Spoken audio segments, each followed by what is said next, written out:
سورہ عنکبوت قرآن مجید کی ایک مکی صورت ہے۔ محمد اسد صاحب نے اپنی کتاب دا میسج آف دا قرآن میں اسے اسپائڈر یعنی مکڑی کا نام دیا ہے۔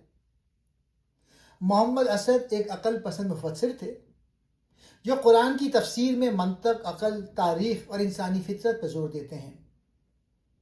وہ لفظوں کے گہرے معنی بیان کرتے ہیں اور بتاتے ہیں کہ ایمان صرف زبان سے نہیں بلکہ عملی امتحان سے ثابت ہوتا ہے۔ یہ صورت مکے کے سخت وقت میں نازل ہوئی جب مشرکین مسلمانوں پر شدید ظلم و ستم کر رہے تھے۔ تشدد، بائیکاٹ، خاندانی دباؤ اور تکلیفیں۔ مسلمان کمزور تھے اور کچھ لوگ ایمان کا دعویٰ تو کرتے تھے مگر مشکلات دیکھ کر کمزور پڑ جاتے تھے۔ ایمان کا دعویٰ کرنا آسان ہے مگر امتحان سے گزرنا ضروری ہے۔ اللہ اور سچے اور جھوٹے کو الگ کرتا ہے۔ مشکلات اور مصیبت ایمان کو پاک کرتی ہیں جیسے آگ سونے کو۔ مکڑی کا گھر آیت 41 ایک طاقتور مثال ہے۔ شرک، جھوٹے عقائد اور دنیاوی سہارے بہت کمزور ہوتے ہیں۔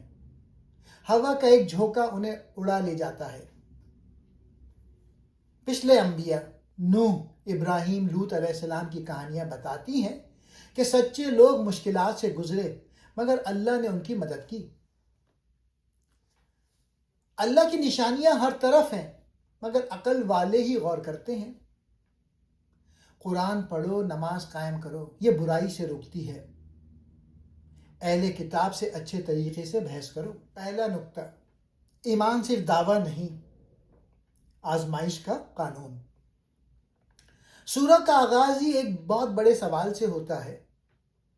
کیا لوگوں نے یہ سمجھ رکھا ہے کہ وہ صرف ایمان لائے کہنے پر چھوڑ دیے جائیں گے اور انہیں آزمایا نہیں جائے گا؟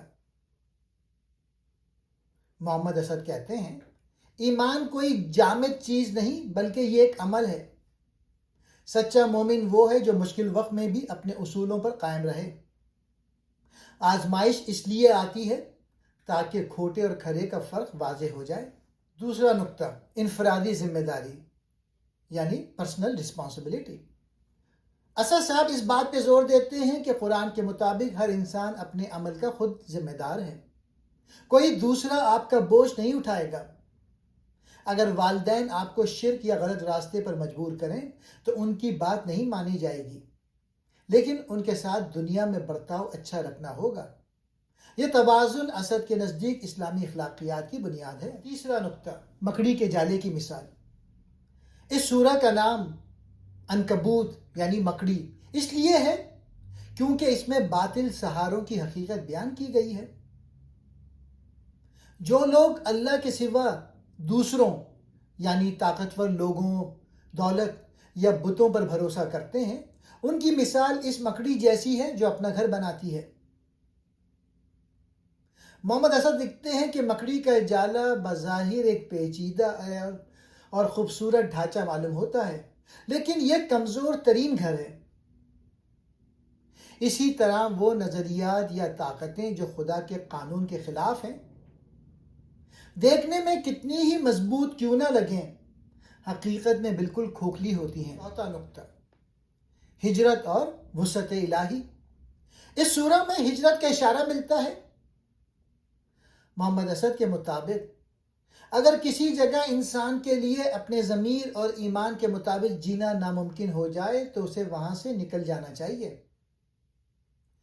اللہ کی زمین وسیع ہے، یعنی رزق اور سکون صرف ایک جگہ یا ایک قوم کے ساتھ مخصوص نہیں ہے۔ پانچواں نقطہ، نماز اور برائی سے روک تھام۔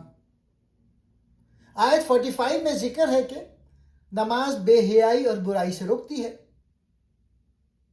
محمد اسد کا نقطہ، نماز صرف حرکت و سکنات کا نام نہیں بلکہ یہ ایک روحانی یاد دہانی ہے۔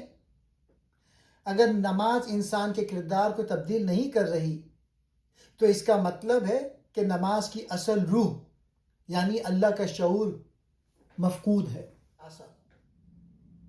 محمد اسد کے نزدیک یہ سورہ ہمیں پیغام دیتی ہے کہ حق کے راستے میں مشکلات آنا لازمی ہے، یہ اللہ کا قانون ہے۔ دنیاوی سہارے، دولت، رتبہ، غلط نظریات مکڑی کے جالے کی طرح ناپائیدار ہیں۔